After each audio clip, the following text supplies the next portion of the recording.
কর্মব্যস্ততার মাঝে সময় স্বল্পতার কারণে অনেকেই কাচ্চি বিরিয়ানি তৈরি করতে ভয় পান। তাই বিজি লাইফটাকে ইজি করার জন্য নিয়ে এসেছি সহজভাবে কাচ্চি বিরিয়ানি রেসিপি। এই বিরিয়ানিটা এতটাই সুস্বাদু হয় যে একবার তৈরি করলেই বুঝতে পারবেন। হ্যালো এভরিওয়ান, আসসালামু আলাইকুম। রেসিপি বাই মুনতাহাস মমের পক্ষ থেকে আপনাদের সবাইকে স্বাগত জানাচ্ছি। আজকে আপনাদেরকে তৈরি করে দেখাবো সহজভাবে কাচ্চি বিরিয়ানি রেসিপি। আশা করছি আপনাদের ভালো লাগবে। এখানে কাচ্চির জন্য 3 কেজি গরুর মাংস নিয়েছি, বড় বড় করে টুকরো করে রাখা ও হাড় ছাড়া। দেখতেই পাচ্ছেন বড় বড় করে টুকরো করে নিয়েছি। দিয়ে দিচ্ছি আদা রসুন বাটা, পেঁপে বাটা, বাদাম বাটা, শুকনো মরিচের গুঁড়া, testing salt, soya sauce, tomato ketchup. বড় চামচের 1.5 চামচ টমেটো কেচাপ দিয়েছি। আজকে বিরিয়ানিটা তৈরি করব রাঁধুনি কাচ্চি বিরিয়ানি মশলা দিয়ে।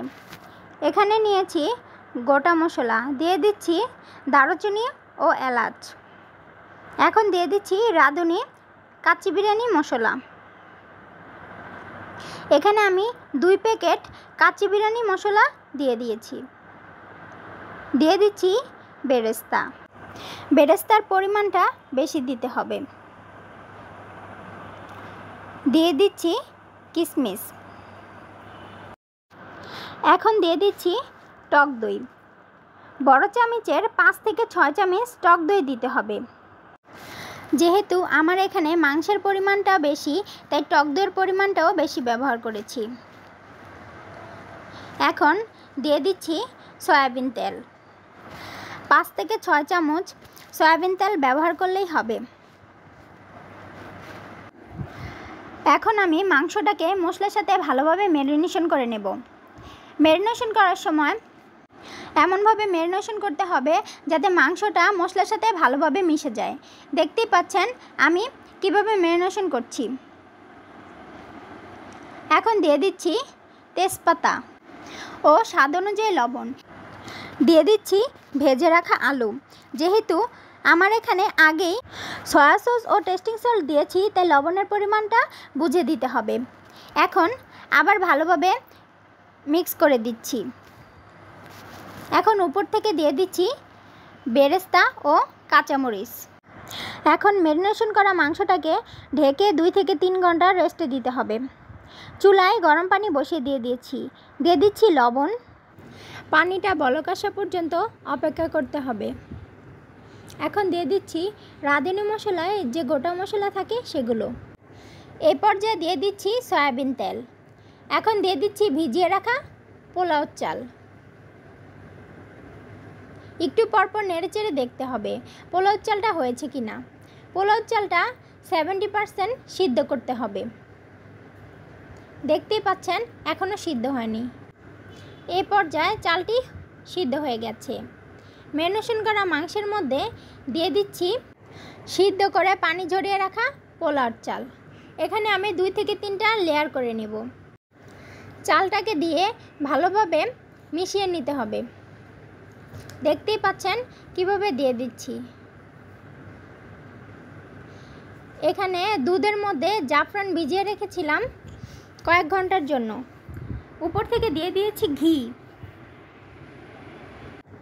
চালের লেয়ারের উপর থেকে ছড়িয়ে দিচ্ছি ঘি, জাফরান ও দুধের মিশ্রণটি। এটা দিলে দেখতেও সুন্দর লাগে ও খেতেও ভালো লাগে।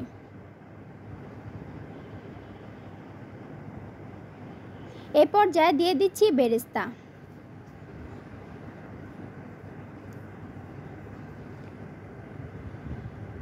ও কিশমিশ। এখন উপর থেকে আরও 1-2টি লেয়ার করে নিব। এই জন্য দিয়ে দিচ্ছি পোলাওর চাল।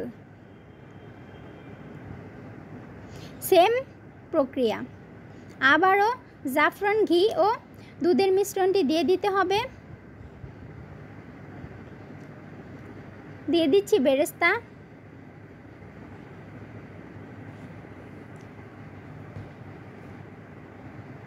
ও কিশমিশ। পাতিলের মুখটি ভালোভাবে বন্ধ করার জন্য আটা শক্তভাবে গুলিয়ে পাতিলের চারপাশে লাগিয়ে নিচ্ছি। দেখতেই পাচ্ছেন মোটা করে লাগাতে হবে, এতে করে বাতাস বাইরে বের হয়ে যাবে না। আমি পাতিলের চারপাশে লাগিয়ে এখন একটি ঢাকনা দিয়ে এটাকে সিল করে দিচ্ছি।